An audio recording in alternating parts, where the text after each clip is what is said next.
ఓం నమో నారాయణాయ. అందరికీ నమస్కారం అండి. మనకు వైశాఖ మాసం వచ్చింది. మనం వైశాఖ పురాణంలో 2వ అధ్యాయాన్ని ఈరోజు తెలుసుకుందాం.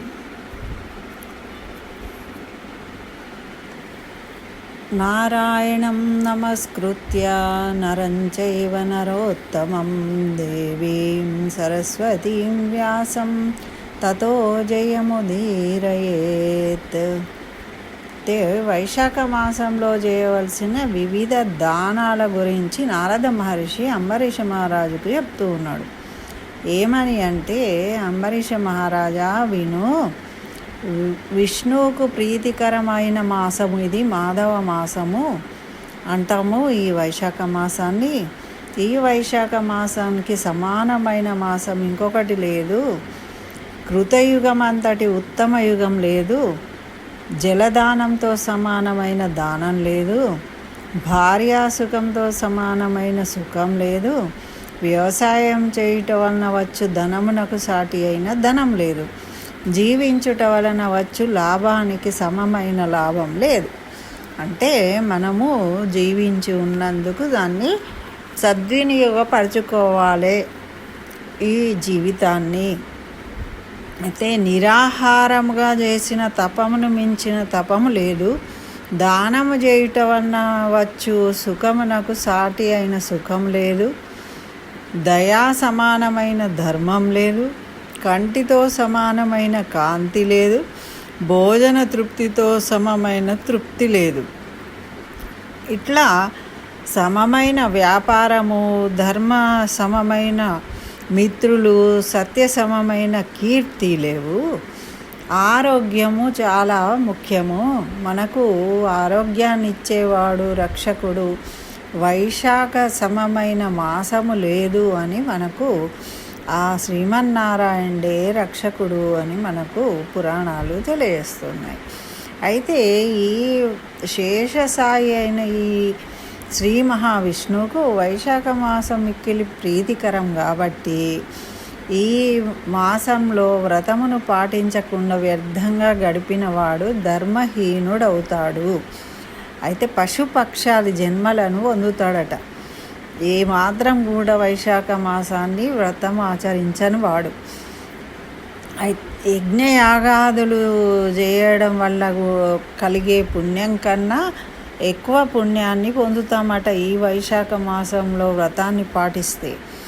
మరి ఇవన్నీ మనము ఈ వైశాఖ మాసంలో ఏమీ పాటించకుండా వేరే అప్పుడు ఎన్ని ఖర్చు పెట్టుకొని ఎంతో డబ్బులతోని ధన వ్యయం చేసి అతి కష్టంగా ఉపవాసాలుండి ఎన్ని యజ్ఞ యాగాదులు చేసినా కూడా వ్యర్థమే అవుతాయి. వాటికి ఎటువంటి ఫలము లభించదు అని నారదుల వారు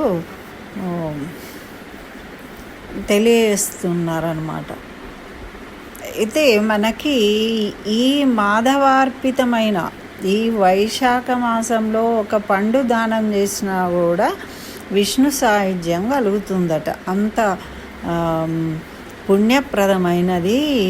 మరి ఈ ప్రాతకాలంలో ఈ వైశాఖ మాసంలో ప్రాతకాల స్నానం చేసినట్టయితే పునర్జన్మను పోగొడుతుంది, ముక్తిని కలిగిస్తుంది. వేరే అప్పుడు ఎన్ని చేసినప్పటికీ అవి తాత్కాలికమైన ప్రయోజనాలే ఇస్తాయి కానీ ముక్తినివ్వవు.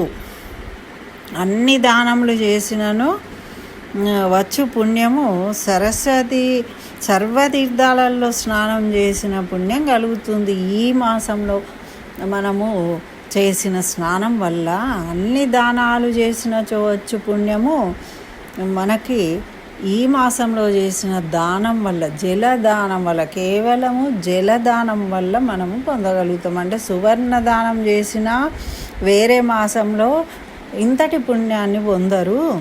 అంతటి శక్తివంతమైన మాసం ఇది.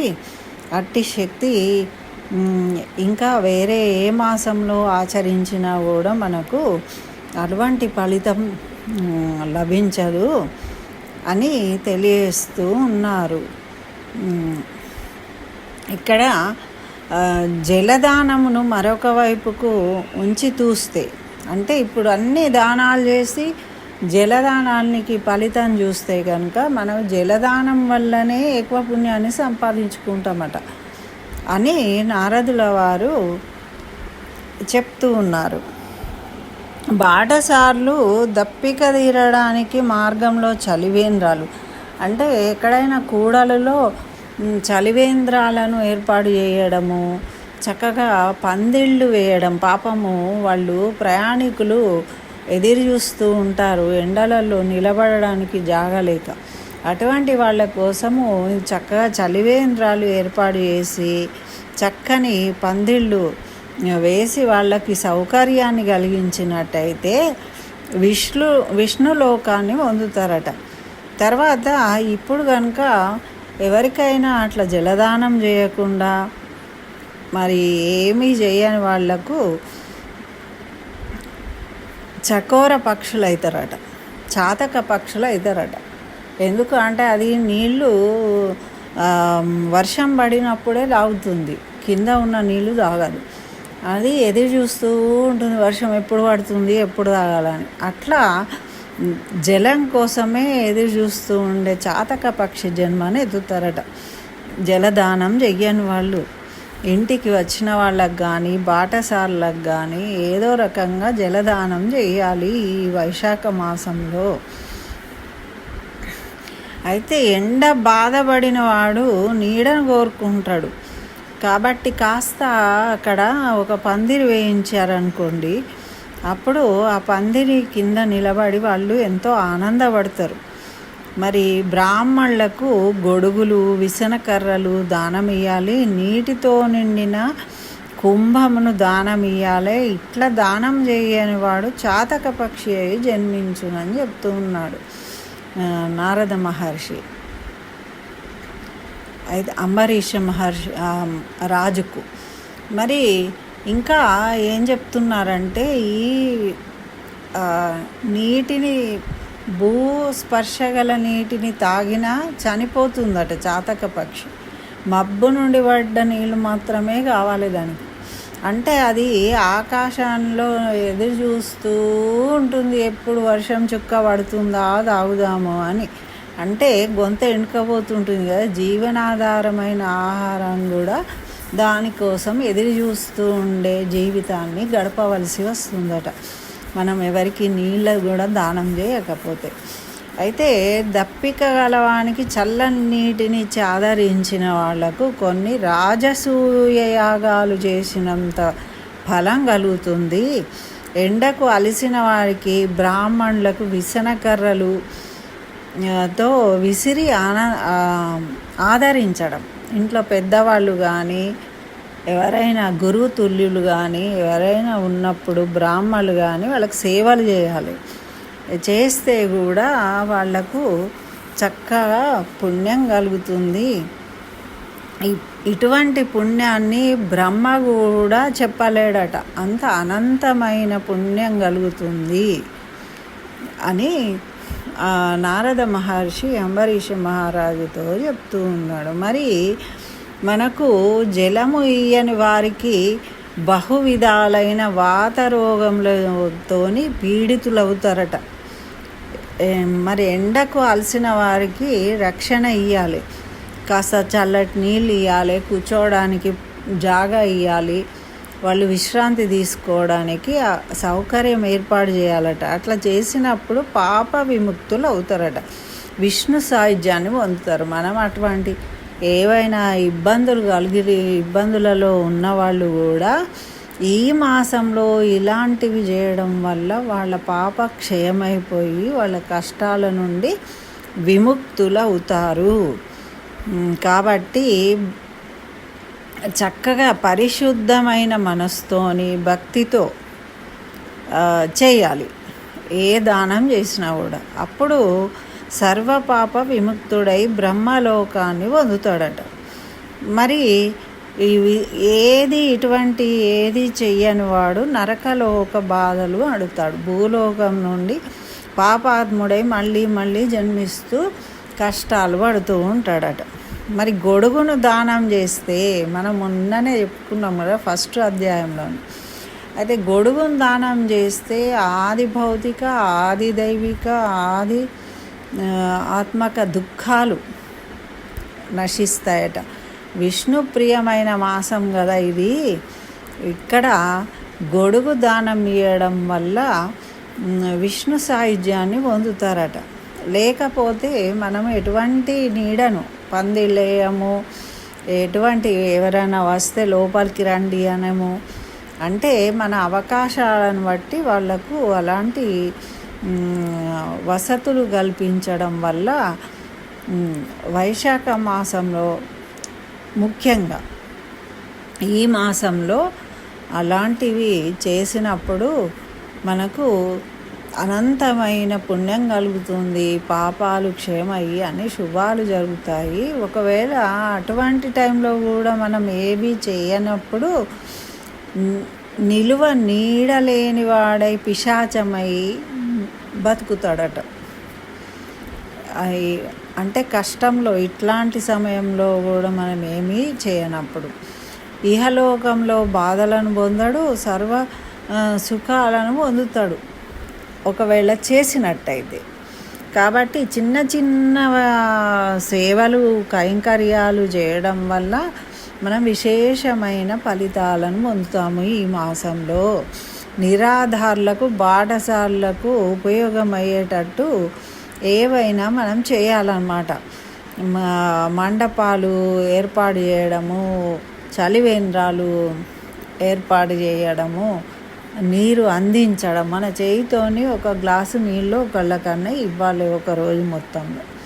అట్లా ఇచ్చినప్పుడు మనకు ఆ వ్రత నియమం ప్రకారము మనకు ఆ పుణ్యము కలుగుతుంది, మన పాపాలు క్షేమవుతాయి. మనం ఎంత బాగా భక్తితో చేస్తే అంత పుణ్యం కలుగుతుంది. అయితే ఈ మాసంలో చెప్పులు లేవని ఎవరన్నా అడిగితే చెప్పులను దానం చేయాలట.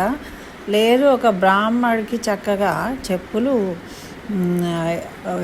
దానం చేసినట్టయితే యమదూతలను తిరస్కరించి విష్ణులోకాన్ని చేరుకుంటామట మనం. ఆ పాదుకలు దానం చేయడం, పాదుకలు ఆ శ్రీమన్నారాయణ తలుచుకుంటే ఏంటిదండి, పాదుకలే రాజ్యం వెళ్ళినాయి. రాముడు 14 సంవత్సరాలు అరణ్యవాసం చేసినప్పుడు పాదుకలతోనే కదా రాజ్యాల నుండి పరిపాలన చేసిండు భరతుడు. అంటే పాదుకలు కూడా అంత విశేషం. ఆ శ్రీమన్నారాయణుడు తలుచుకుంటే పాదుకలే రాజ్యం వెళ్ళినాయి. అట్లా పాదుకలను దానం చేయడం వల్ల మనము యముణ్ణి కూడా తోసిరాజని విష్ణు సాయుధ్యాన్ని పొందుతాము. మధ్యాహ్న కాలంలో అతిథిగా ఇంటికి ఎవరన్నా వస్తారు, వచ్చిన వాళ్ళను ఆహారము ఇచ్చి చక్కగా వాళ్లకు ఆదరించాలట. ఎవరిని కూడా తిప్పి పంపకూడదు. మనకు ముందు నుంచి ఉంటుంది మన ఇళ్ళల్లో ఆ పద్ధతి. ఎవరన్నా ఇంటికి వచ్చినప్పుడు వాళ్ళను ఏదో ఒకటి తినమనడము, మర్యాదలు చేయడం అనేవి. అట్లా మధ్యాహ్న కాలంలో ఎవరు వచ్చినా కూడా వాళ్ళకి ఆదరించితే అనంత పుణ్యం, అంత పెద్ద పుణ్యం ఇంకోటి లేదట. అయితే అంబరీష మహారాజా అన్నదానము వెంటనే తృప్తిని కలిగిస్తుంది. ఎర్రటెండలో ఆకలి కొని వచ్చిన వాడికి అన్నదానం చేస్తే ఆత్మారాముడు సంతోషించి వెంటనే ఆయన చల్లని దీవెనలు ఇస్తాడు. కాబట్టి అన్నదానంతో సమానమైన దానం లేదు.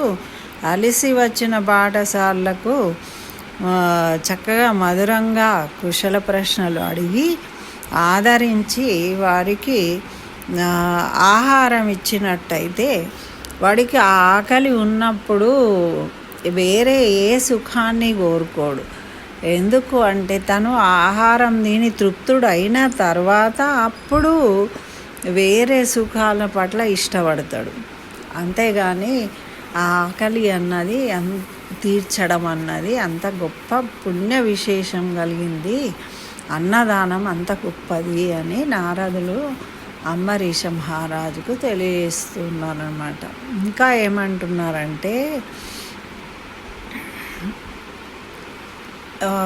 ఈ మాసంలో పిశాచం అవుతారట. అట్లా ఎవరైనా ఇంటికి వచ్చినా కూడా మనం వాళ్ళకి ఆహారం ఇవ్వకుండా మనమే తిన్నామనుకోండి, ఎవరికీ పెట్టకుండా, అప్పుడు పిశాచమై పుడతారట. పిశాచమై దురవస్థను పడతారట. అన్నం కోసము దానికోసం పిశాచమైన అంటారు కదా, అటువంటి జీవితాన్ని గడుపుతారట. కాబట్టి మనం యథాశక్తిగా రాజా, మనం యథాశక్తిగా అన్నం పెట్టినవాడు తల్లిని తండ్రిని తన ఆదరణ చేస్తాడు. అన్నం పెట్టినవాడు సంతృప్తి చెంది మనను ఆశీర్వదిస్తాడు. వాళ్ళు చక్కగా తల్లి తండ్రిని ఆదరించే వాళ్ళను విష్ణు ప్రియులవుతారు.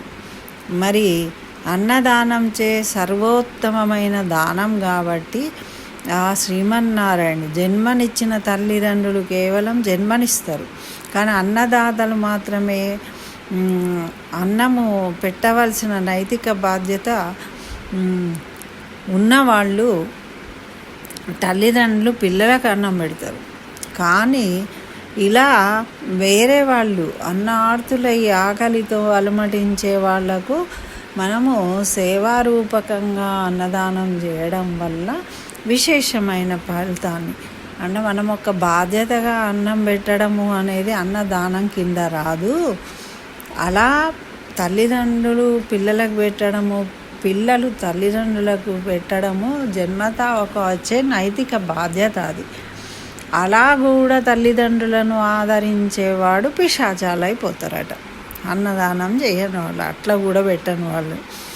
అయితే ఈ అన్నదాత సర్వతీర్థ దేవత స్వరూపుడు, సర్వదేవతా స్వరూపుడు, సర్వధర్మస్వరూపుడు.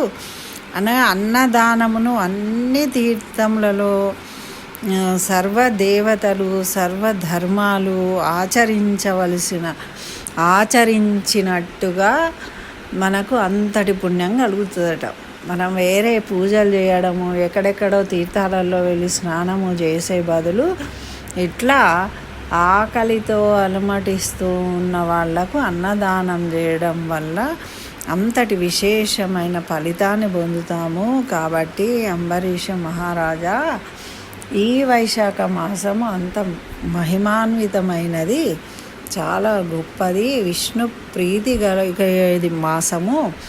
కాబట్టి ఏదైనా వ్రతము నియమంగా పాటించి అందరూ కూడా చక్కని ఫలితాలను పొందాలి, పాపాలను పోగొట్టుకోవాలి అని నారదుడు అంబరీష మహారాజుకు తెలియజేసిండండి. ఇది 2వ అధ్యాయము మనకు. స్వస్తి. జై శ్రీమన్నారాయణ. సర్వం శ్రీకృష్ణ చరణారవిందార్పణమస్తు.